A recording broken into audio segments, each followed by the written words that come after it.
Glória a Deus, eu vos saúdo com a santa paz do Senhor. Mais um vídeo do nosso canal. Que Deus abençoe a sua casa, a sua vida e toda a sua família. Não se esqueça, tem?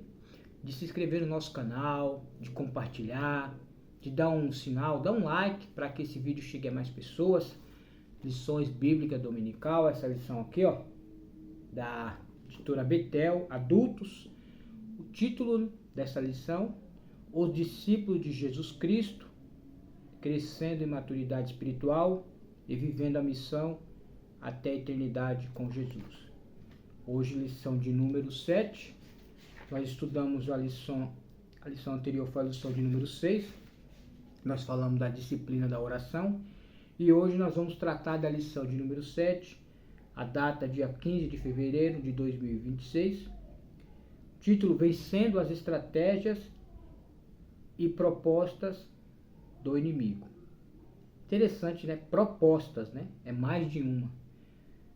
Nós temos aqui o texto áureo e a verdade aplicada. O nosso texto áureo se encontra na carta de Paulo aos Efésios, capítulo 6, versículo de número 11.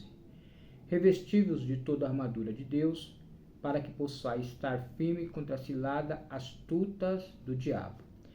Nós vamos ver aqui, igreja, que interessante. Já está apresentando aqui o nosso texto áureo. Percebam, revestivos de toda a armadura de Deus, para possais resistir, para possais estar firme contra astutas ciladas do diabo. Nós já vamos perceber aqui o nosso inimigo. Efésios 6 e 11. A verdade aplicada: é preciso vigilância, estar revestidos de toda a armadura de Deus, para resistir e permanecer firmes contra as investidas, está no plural, do maligno. Interessante que nós vamos ver aqui a armadura. Se você tiver só com um componente, não é suficiente. Você tem que estar revestido de quê?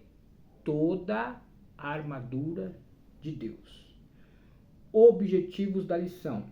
Primeiro ponto: saber que Satanás se esforça para nos afastar de Cristo. Perceba que ele não tira férias, ele não descansa. Ele se esforça para nos afastar de Cristo. O ponto 2, objetivo: identificar as artimanhas do inimigo contra o seu povo. Nós vamos identificar as artimanhas de Satanás. Terceiro ponto: ressaltar que Satanás usa estratégias para nos parar. Amém? Aqui o texto de referência que está em Efésios capítulo 4, versículo 27. Depois nós vamos ler Efésios 6, esse eu gosto, do 10 até o 12, para a gente poder ter um entendimento melhor, né? Dessa carta de Paulo aos Efésios. Então nós vamos ler aqui Efésios capítulo 4, versículo 27. Não deis lugar ao diabo. Agora Efésios capítulo 6, do 10 ao 12. Nos demais, irmãos meus, fortalecei no Senhor e na força do seu poder, revestivos de toda a armadura de Deus, para que possais estar firme contra as astutas ciladas do diabo. 12. Porque não temos que lutar contra carne e sangue, mas sim contra principados, contra as potestades, contra os príncipes das trevas desse século, contra as hostes espirituais da maldade nos lugares celestiais. Aqui Efésios 4, 27, não deis lugar ao diabo. Agora Efésios 6, nos demais, irmãos meus. Percebam que aqui nosso texto de referência, Paulo está falando para quem? Para crente. Ele está chamando eles de irmãos meus. Fortalecei no Senhor. Quem é que te fortalece? É Deus. Quem é que salva? É Deus. Quem é que batiza? É Deus. Quem é que regenera? É Deus. Quem é que faz todas as coisas? É Deus. Então eu só posso me fortalecer no Senhor. Ele dá força ao fraco. Ele levanta o caído. Ele ergue o prostrado. Então eu só posso me fortalecer no Senhor e na força do seu poder. Aleluia. Ele tem todo o poder. Foi lhe dado, lembra? Jesus morre e ressuscita e foi lhe dado todo o poder. Ele é o Todo-Poderoso dos céus e na terra. Foi lhe dado. Jesus tem todo o poder. 11. Revestivos de toda. Perceba que tem que ser toda a armadura de Deus. O crente tem uma armadura. O cristão, ele tem uma armadura. Olha o significado da armadura. Para que possais estar firmes contra as astutas ciladas do diabo. Ele arma cilada. Ele é estrategista. A mesma situação que ele vai preparar para me pegar, não vai preparar com você. Cada um ele usa uma estratégia diferente. Ele é estrategista. Mas nós temos um Deus que é onipotente. Um Deus que é onisciente. Um Deus que é transcendente. Aleluia. Aí o 12, olha que interessante. Olha o propósito. Olha o que Paulo vai dizer. Porque não temos que lutar contra a carne. Olha que interessante. A sua luta, meu irmão. A sua luta, minha irmã, não é contra o seu marido, minha irmã. Meu irmão, a sua luta não é contra a sua esposa. Meu irmão, a sua luta não é contra o seu filho. Eu demorei de entender isso, mas eu entendi. A minha luta não é contra as minhas filhas, não é contra a minha esposa, não é contra o meu vizinho, não é contra o meu patrão. As nossas lutas não são contra pessoas. Paulo está dizendo, a nossa luta não é contra carne e sangue, não são pessoas. Se você não entender isso, você vai magoar pessoas. Vai entristecer pessoas. A sua luta não é contra o seu vizinho. Paulo está nos explicando com quem é a nossa luta. Meu irmão, você precisa e eu saber quem são os nossos inimigos. Não é o seu vizinho. Não é, meu irmão. A nossa luta não é contra pessoas. É espiritual. É uma batalha espiritual. E como nós vamos vencer, irmão Ailton? Paulo vai dizer que as nossas armas não são carnais, mas são espirituais, poderosas em Deus para destruir fortalezas, anular sofismas. Nós estamos em guerra, nós estamos em uma batalha e nós temos que lutar com as nossas armas espirituais. Mas em primeiro lugar, você e eu, nós temos que saber quem é o seu inimigo. Senão você vai lutar de uma forma errada, você vai atingir pessoas e a sua luta não é contra pessoas. Amém? Mas, o que Paulo vai dizer, sim, contra os... Olha aqui, com quem é a nossa luta. Está aqui no texto, está simples assim. Principados, contra as potestades, contra os príncipes das trevas desse século. Paulo vai dizer que o Deus desse século cegou o entendimento dos incrédulos. Quem é o Deus desse século, irmão? É o diabo, o Satanás. Ele cegou. Tem pessoas que estão cegas. Ele cegou o entendimento dos incrédulos para que eles não vejam a glória de Deus. Que essa lição possa abrir os seus olhos. Que essa lição possa te dar entendimento. Abra os nossos olhos, Senhor. Glória a Deus. Contra as hostes espirituais da maldade. Nos lugares celestiais. Então aqui é um lugar celestial. Aleluia. Vamos avançar um pouco mais. Aqui a introdução. Nesta lição, refletiremos sobre a realidade da ação de Satanás contra o povo de Deus, algumas investidas do maligno e a importância do discípulo de Cristo de saber que é possível resistir e ficar firme, cultivando um viver conforme os princípios bíblicos no poder do Espírito Santo. Nós vamos ver que em Mateus 4, Jesus ele vence Satanás. Jesus estava jejuando, orando e lendo a palavra. É a base do crente. Como é que você vai vencer, meu irmão? Jesus disse o quê? Está escrito. Nem só de pão viverá o homem, mas de toda palavra que sai da boca de Deus. Glórias a Deus. Vamos tratar um pouquinho do nosso texto áudio. Foi o que eu trouxe aqui, né? Efésios capítulo 6, versículo de número 11. Eu vou ler de novo. Revestidos de toda a armadura de Deus, para que possa estar firme contra as ciladas astutas do diabo. O inimigo, foi o que eu disse, contra quem lutamos nessa batalha, não podemos lutar com quem não conhece. Como que você vai lutar se você não conhece quem é seu inimigo? se você não entende as estratégias, as armadilhas dele, nós temos que saber com quem nós estamos lutando. Você percebe numa guerra, numa batalha, o soldado ele não anda desarmado. O crente, o discípulo de Cristo, não pode andar desarmado. Né, irmão? Qual que é a nossa arma? É a palavra de Deus, é isso aqui, meu. Olha que a arma de defesa. Nós vamos ver na armadura de Deus. Que a arma do cristão é a palavra de Deus. A palavra de Deus ela é viva. A palavra de Deus é poderosa. A palavra de Deus é lâmpada para os meus pés e luz para o meu caminho. A palavra de Deus é mais doce do que o mel. É mais poderosa, é mais preciosa do que o ouro. A palavra de Deus regenera. A palavra de Deus capacita. A palavra de Deus transforma. Jesus venceu assim pela palavra. Então o crente tem que estar alicerçado. Vai ter dia, meu irmão, que você não vai conseguir estar com a Bíblia. Você tem que estar com os textos memorizados. Nós temos que memorizar. Nós temos que lutar contra as nossas armas são espirituais. Como é que você vai lutar, meu irmão? Como é que você entra de cara limpa? Você não pode chegar de cara limpa. Senão você vai ser abatido. Amém? Então vamos ver. Quais são as características desse inimigo? Nós vamos perceber aqui. A Bíblia diz que o diabo, ele não é onipresente.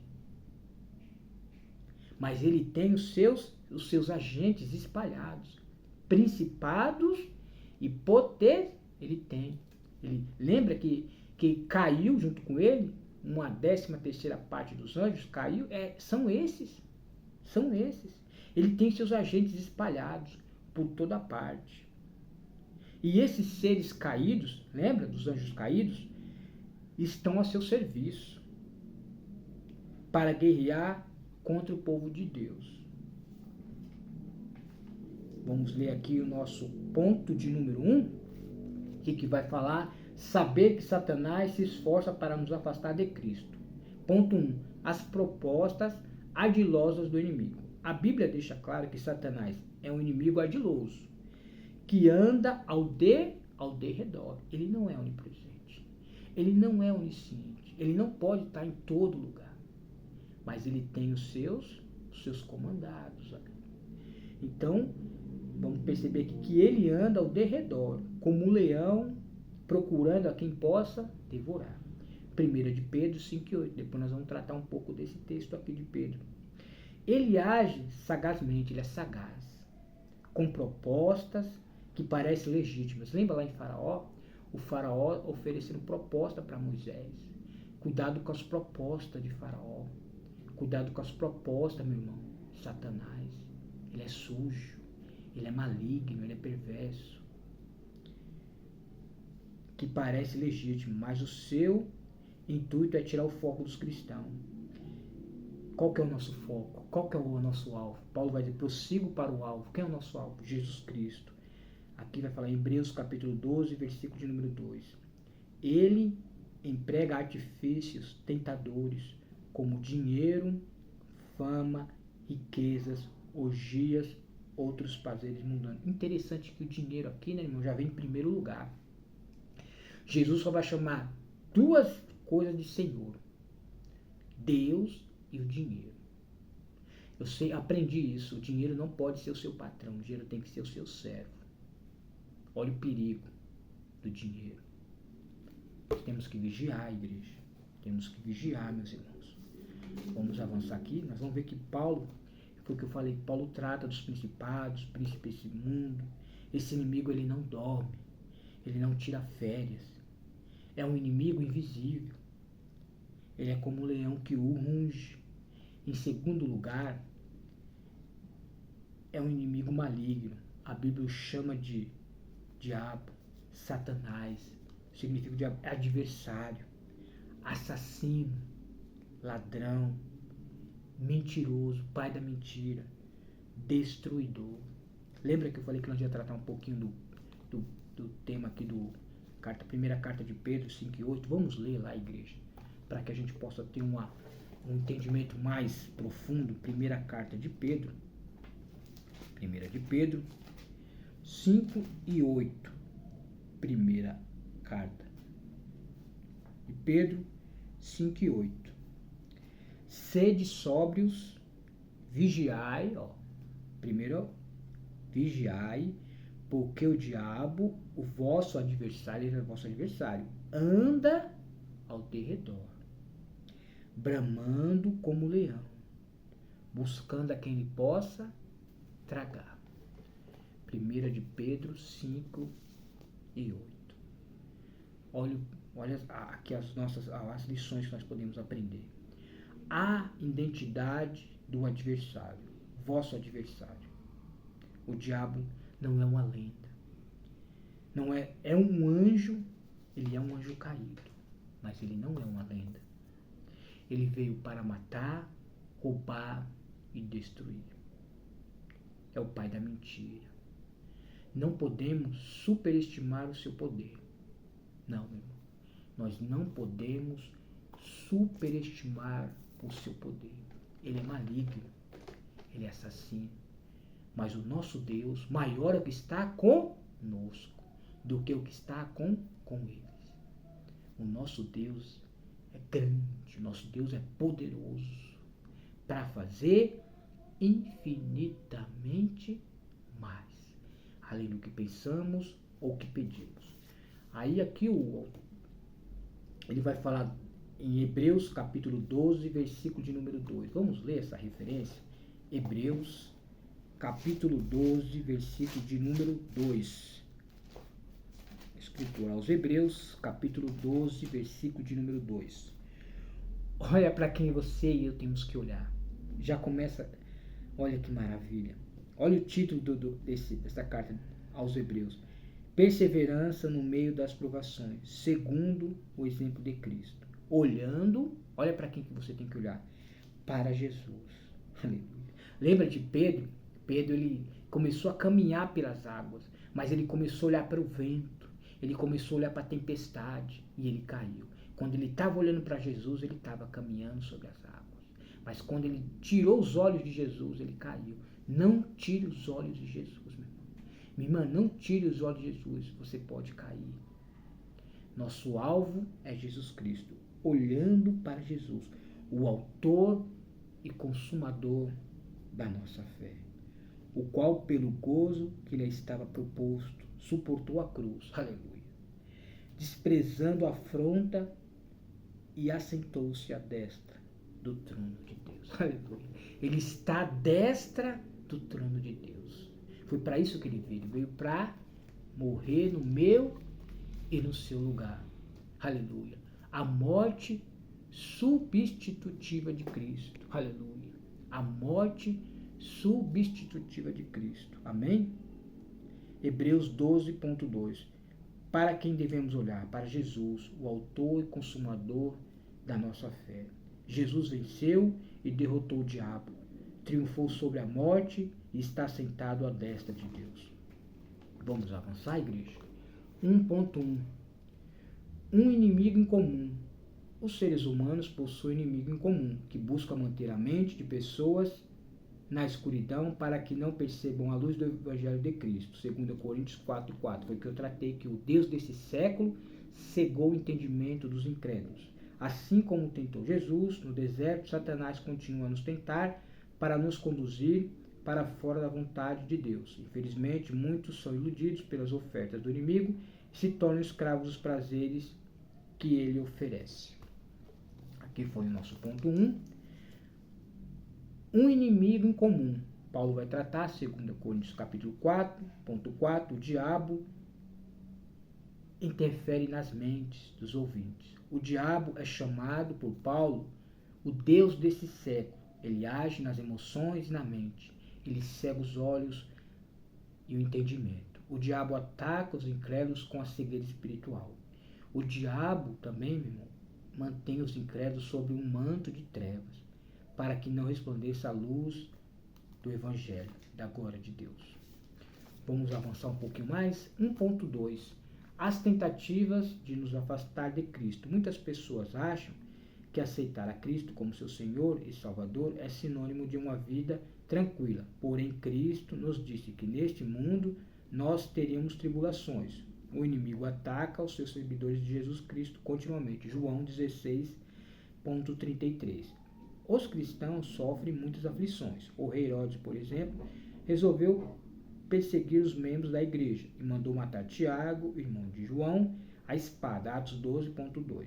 Desde o início da igreja, o inimigo usa suas estratégias diabólicas como obstáculos na vida daqueles que decidem seguir a Jesus. No nosso 1.2, nós vamos tratar aqui as tentativas de nos afastar de Cristo, né? João 16:33, nós vamos ver que os discípulos deveriam ficar firmes e ter bom ânimo. Vai ser a lição que nós vamos tratar, a próxima lição. Pois ele venceu o mundo. Se o mundo e os discípulos, no mundo, Jesus disse que os discípulos terão o quê? Tribulação. Aleluia. Mas em Cristo os discípulos terão paz. Aleluia. No mundo tereis aflições, mas eu venci o mundo. Aleluia. Jesus venceu o mundo. Vamos ler João capítulo 16, versículo de número 33. Evangelho de Jesus Cristo, o qual escreveu João, capítulo 16, versículo de número 33. Tenho, porém, vos dito isto, para que em mim tenhais paz no mundo. Tereis aflições, mas tende bom ânimo. Eu venci o mundo. Aleluia. O nosso Deus, ele é o vencedor. Nós somos mais do que vencedores. Por que, irmão? Nós somos mais do que vencedores. Porque a nossa vitória, irmão, foi conquistada na onde? Na cruz do Calvário. Quando Jesus disse, tetelestai, quitado, está pago. Ele pagou a nossa dívida na cruz do Calvário. E o sangue de Jesus nos purifica de quê? De todo pecado. Vamos avançar. 1.3. As tentativas de nos parar por medo. A guerra contra o inferno faz parte da jornada do discípulo de Cristo. Nessa terra é que Paulo chamou de um bom combate. 1 Timóteo 1,18. Após Elias derrotar os profetas de Baal, o inimigo usou Jezabel para tentar parar os profetas, que chegou a pedir a sua morte. 1 Reis, capítulo 19, versículo 2 e 4. Elias achou que estava sozinho no combate contra a idolatria. Eu fiquei só e busco a minha vida para me tirar. 1 Reis 19, versículo 10. Deus, porém, mostrou a Elias que ele não estava sozinho. Havia outros 7.000 que não se dobraram a Baal e não beijaram sua imagem. 1 Reis 19, 18. Isso mostra que Deus zela pela sua palavra e não nos deixa desamparados nessa luta.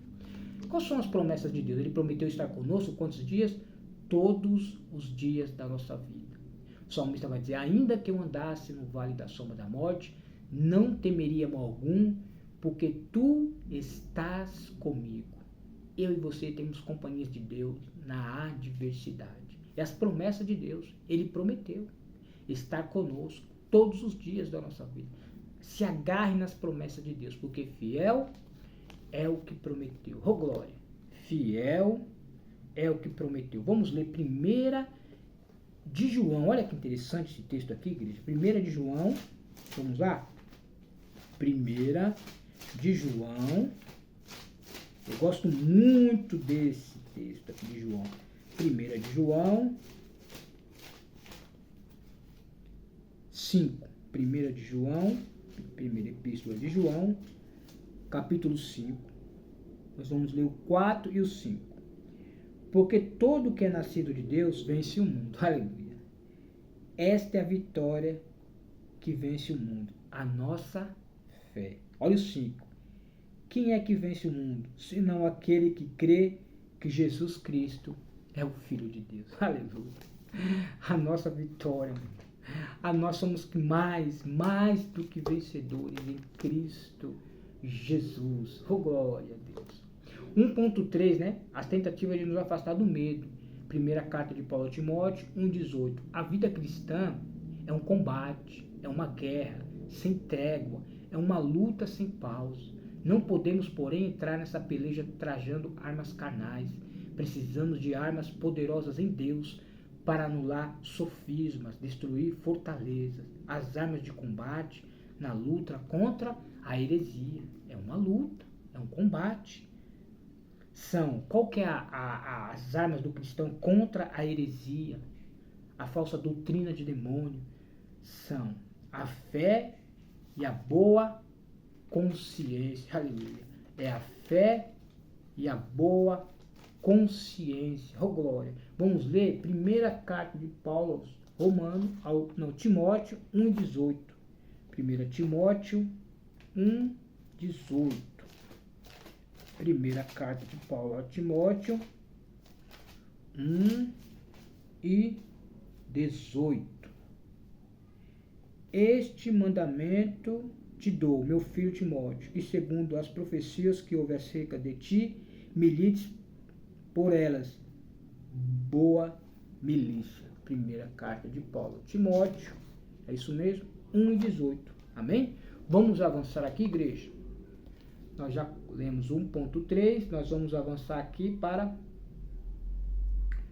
ponto 2, mas tem uma ressalva aqui, ó. Marcos capítulo 4, ponto 15, o inimigo rouba a palavra porque odeia a fé que ela produz no coração das pessoas. Romanos 10:17. O apóstolo sabia que Satanás tenta sufocar a fé das pessoas que ouvem a palavra de Deus. 1 Tessalonicenses 3:5. Como que vem a fé? Como é que você vai vencer o mundo? Pela fé.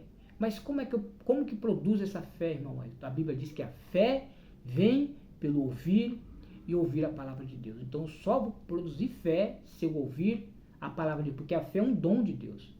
Vai lá falar em Efésios capítulo 2, se não falar a memória, versículo 5. Pela graça sois salvos, por meio da fé. Por quê? Porque a fé não vem de vós, é dom de Deus. Não vem de obras, para que ninguém se glorie. Ponto 2. A sutil estratégia do inimigo.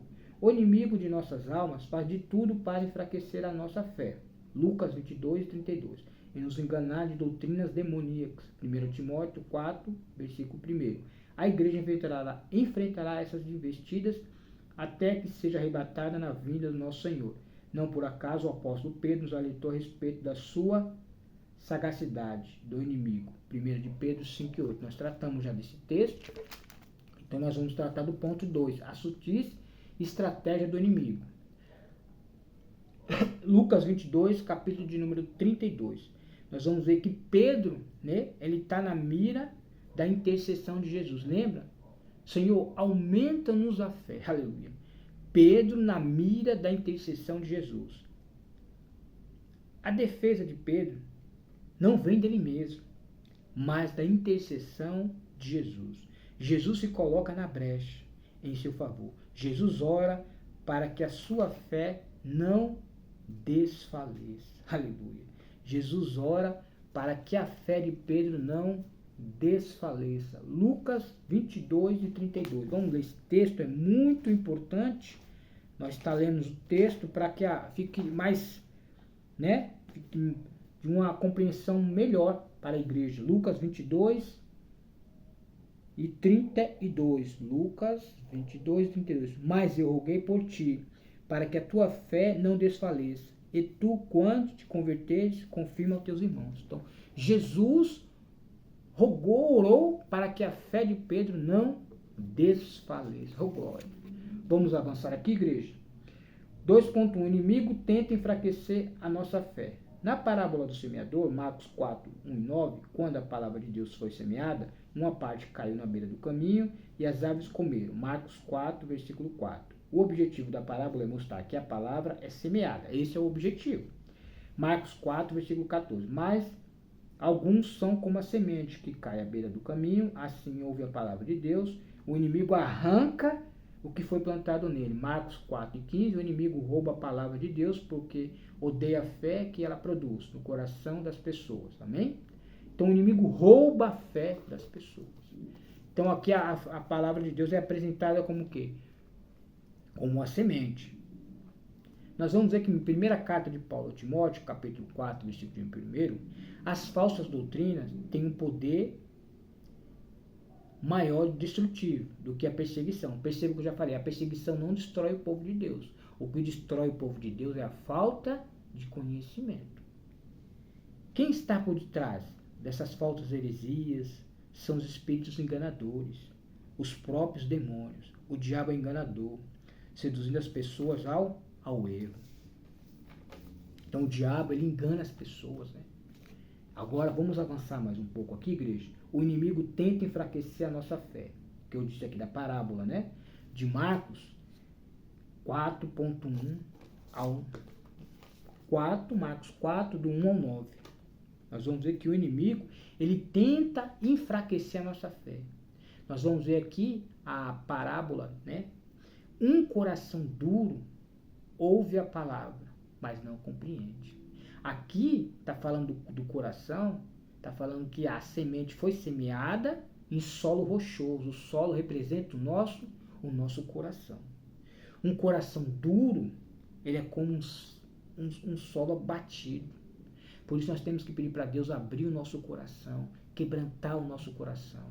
Senhor, tira o coração de pedra, coloca um coração de carne, um coração de um verdadeiro adorador. Porque quando a palavra for semeada, ela vai encher lugar. Aleluia.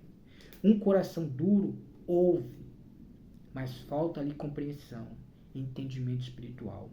Um coração duro é onde a semente é roubada, para que o ouvinte não creia e não seja salvo. Vamos ler aqui para ficar mais fácil a parábola do semeador, Marcos 4, do 1 ao 9. Evangelho de Jesus Cristo, qual escreveu Marcos, capítulo 4, do 1 ao 9. A parábola do semeador. Outra vez começou a ensinar junto no mar, ajuntou-se-lhe grande multidão, de sorte que ele entrou e assentou-se no barco sobre o mar, e toda a multidão estava em terra junto do mar, e ensinava-lhe muitas coisas por parábolas. Ele dizia na sua doutrina: ouvi, eis que saiu um semeador a semear, e aconteceu que, semeando ele, uma parte da semente caiu junto do caminho, e vieram as aves do céu e comeram. Outra caiu sobre pedregais, e não havia muito terra, e nasceu logo, porque não tinha terra profunda. Mas saindo o sol, queimou-se, porque não tinha raiz, secou. Outra caiu entre os espinhos, e crescendo os espinhos a sufocaram, e não deu fruto. 8. E outra caiu em boa terra, e deu fruto, e vingou, e cresceu, e produziu 30, outros 70, e outros 100. 9. Disse-lhe: quem tem ouvidos para ouvir, ouça. Interessante da parábola, né? Ali vai falar do solo, do coração endurecido, coração que quando ouve a palavra, a semente não entra, mas a semente foi semeada. Qual que é a nossa função? É semear. Paulo plantou, Apolo regou, mas quem dá o crescimento é Deus. Glória a Deus. Vamos avançar. 2.2. O inimigo ataca a obra missionária. Desde as raízes da fé cristã até os dias atuais, o inimigo tem empregado várias estratégias para destruir a igreja e levar as almas à perdição. Uma dessas estratégias é tentar frustrar os planos dos missionários, como aconteceu com Paulo, 1 Tessalonicenses 2, 17 e 18. O inimigo detesta os missionários, por isso se empenha para colocar empecilhos no caminho deles. Portanto, os missionários devem fazer o uso da armadura de Deus para manterem firmes diante as investidas do diabo. Ponto 2. O inimigo ataca a obra missionária. Paulo via o seu pastorado como um campo de batalha. Enfrentamos não apenas perseguição visível, mas também resistência invisível. Satanás está em ação para impedir o avanço missionário da igreja. Então, Satanás ele quer impedir. Mas o que Jesus diz? Que as portas do inferno não prevalecerão contra a minha igreja. Aleluia. Vamos avançar aqui, igreja. 2.3. O inimigo nos incita a ceder os desejos da carne. O inimigo das nossas almas, desde a criação do mundo, ilude e coloca em conflito os desejos da carne e do espírito. Porém, quem vive pelo espírito não satisfaz os desejos da carne. Gálatas 5,16. Na luta contra os desejos da carne, não devemos ceder o sentimento das palavras e ações que afrontam a nossa intimidade com Cristo. Então, no ponto de número 2, né, o inimigo ele ataca a obra missionária, mas ele não tem poder. Ele vai até onde Deus permite. Ele não pode ir mais do que Deus não permite. Amém?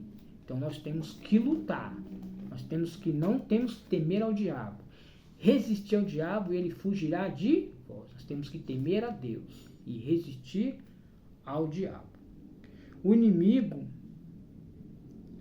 nos incita a ceder os desejos da carne. Gálatas 5.16. Vamos aprender algumas lições aqui em Gálatas 5.16. Em primeiro lugar, como vencer a batalha interior.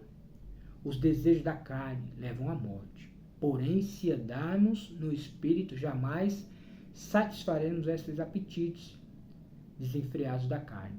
Segunda lição. Como entender a natureza dessa batalha interior? O discípulo de Cristo experimenta um conflito agonizante, mas alcança a vitória, pois o Espírito que nele habita o capacita para triunfar. Então, o Espírito que nele capacita, habita ele para triunfar. Foi a segunda lição que nós aprendemos. Glória a Deus. Então, só que nós já vimos duas lições, né? Que o fruto do Espírito, né, que Paulo vai falar em Gálatas 5, são o fruto. Primeiro é o amor. Paulo vai falar, ainda que eu falasse a língua dos anjos. Sem amor seria como um sino. Então, o amor, a importância de nós amarmos uns aos outros.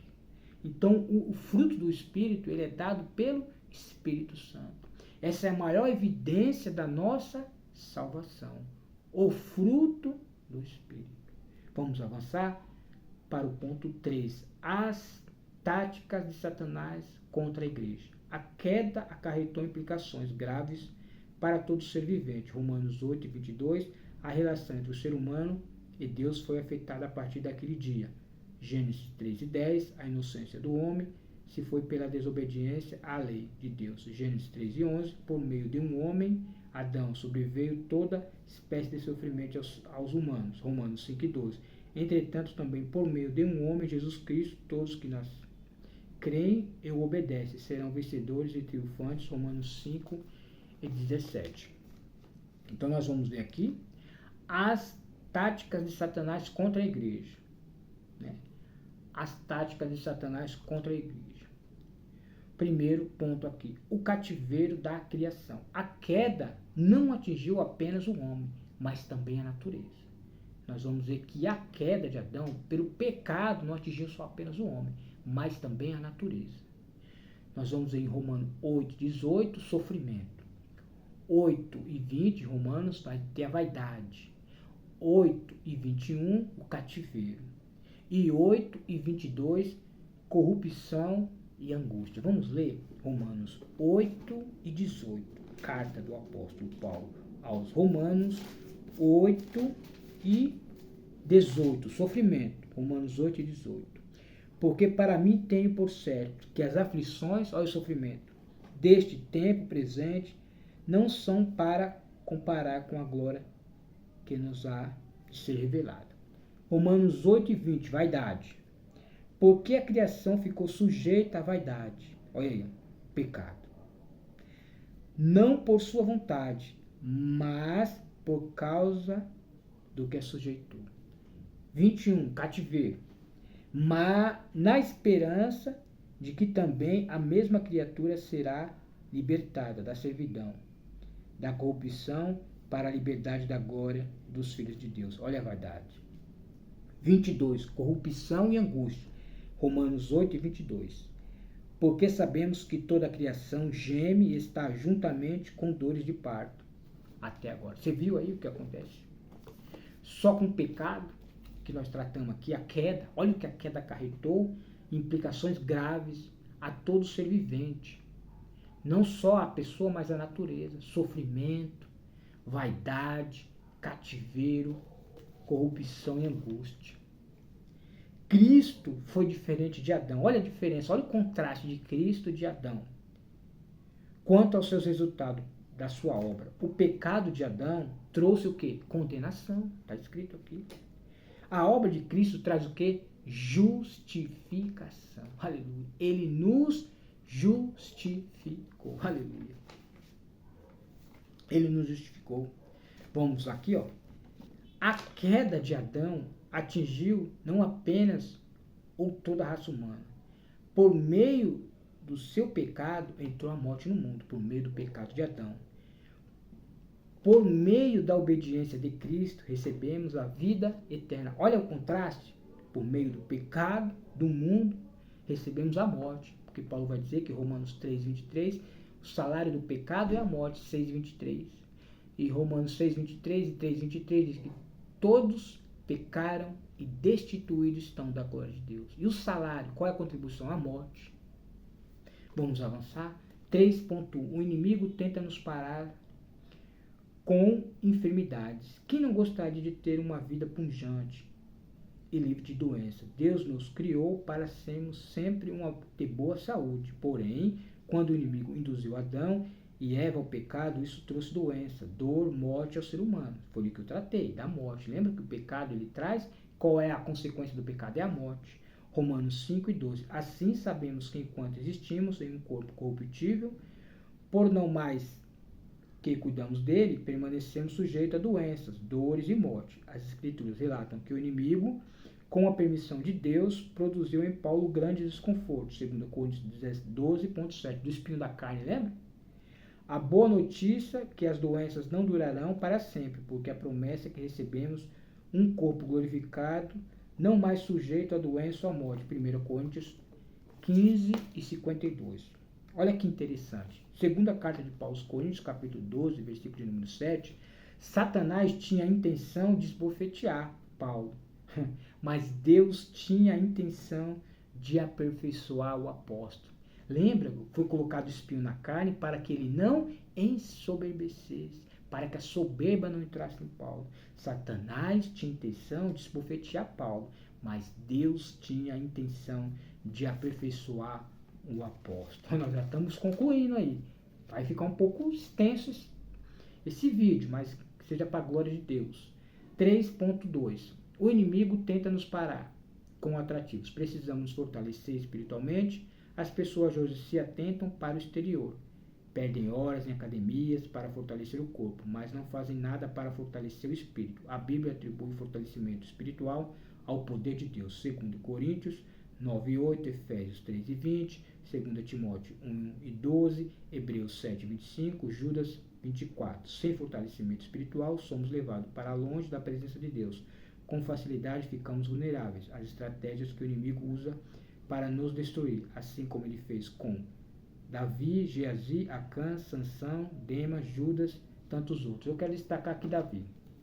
Davi ele pecou, né? Ele até matou, porque ele lembra do marido de Betseba, Urias? Se você analisar, Davi matou, pecou e adulterou. Mas ele, quando foi confrontado pelo profeta Natã, lembra? Eu quero aqui conjecturar. Ele não disse isso, mas eu quero conjecturar que você vai entender. Senhor, me tire tudo. Me tire os filhos, me tire o trono, me tire a cadeira, me tire tudo. Mas não retire de mim o teu Santo Espírito. Não se afaste de mim a tua presença. Eu sempre falo isso na igreja. A coisa que mais valiosa que nós temos é a presença de Deus. E Davi sabia disso, que a coisa mais valiosa que ele tinha era a presença de Deus. O que você tem mais valioso, meu irmão? O que você tem mais valioso, minha irmã? O que você tem mais valioso, discípulo? Nós temos de mais valioso a presença de Deus. Glória a Deus. Vamos concluir. 3.3. O inimigo se opõe ao perdão.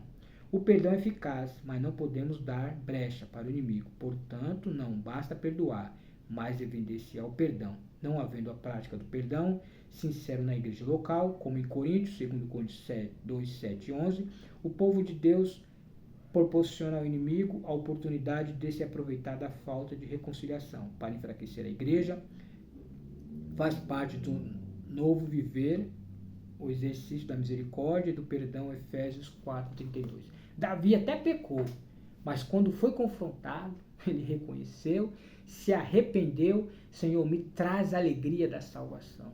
Nós vamos ver o Salmo 51. Davi, ele não só pecou, mas ele escreveu o pecado dele. Por isso que Davi é chamado segundo o coração de Deus. Aleluia. Então nós estamos aqui concluindo, né? Ponto 2 e o ponto 3, os inimigos tentam parar com atrativos. Deus nos abençoa para sermos abençoadores, pois sabe de tudo e tudo pode realizar. Deus sabe de tudo e tudo pode realizar. 3.3, o inimigo se opõe ao perdão. 2 Coríntios 2, 7 e 11. O perdão é o remédio que ajuda a curar o coração do ferido. O perdão é o remédio que ajuda a curar o coração do ferido. Sabe, irmão? Se você não perdoar, quem vai ficar doente é você. Se você não liberar perdão, quem fica doente é você, meu. O perdão traz conforto e libertação da tristeza. O perdão traz conforto e libertação da tristeza. Olha aqui, nós já concluindo. Como viver livre da condenação exterior? Mas se sois guiados, né? Então nós temos que entender, Paulo vai dizer, se sois guiados pelo Espírito, aleluia, nós podemos perdoar, o fruto do Espírito, lembra? Que é amor, paz, longanimidade, benignidade, mansidão, fé, temperança. Então, quando nós temos o fruto do Espírito, nós podemos o quê? Perdoar. Nós temos que perdoar. Porque Jesus nos perdoou. Aleluia. Vamos aqui para a nossa conclusão. Enquanto a igreja estiver nessa terra, terá de enfrentar investidas do maligno, as quais podem ser sutis e quase imperceptíveis. Por isso, precisamos viver em constante vigilância, fortalecido no Senhor e na força do seu poder, para, com a ajuda do Espírito Santo, estar atento aos princípios bíblicos para um viver vitorioso. Lembra que eu falei do fruto do Espírito? O fruto do Espírito vai nos ajudar. Então, a evidência minha e sua da nossa salvação é o quê? O fruto do Espírito. E eu quero agradecer a Deus pela oportunidade que esse vídeo possa abençoar a sua casa, a sua vida e toda a sua família através dessa palavra. Não se esqueça de se inscrever no nosso canal, de dar um joinha, de dar um like, para que esse vídeo chegue a mais pessoas, continue nos acompanhando. Amém? Eu quero agradecer a Deus pela oportunidade. Em nome de Jesus. Glória a Deus.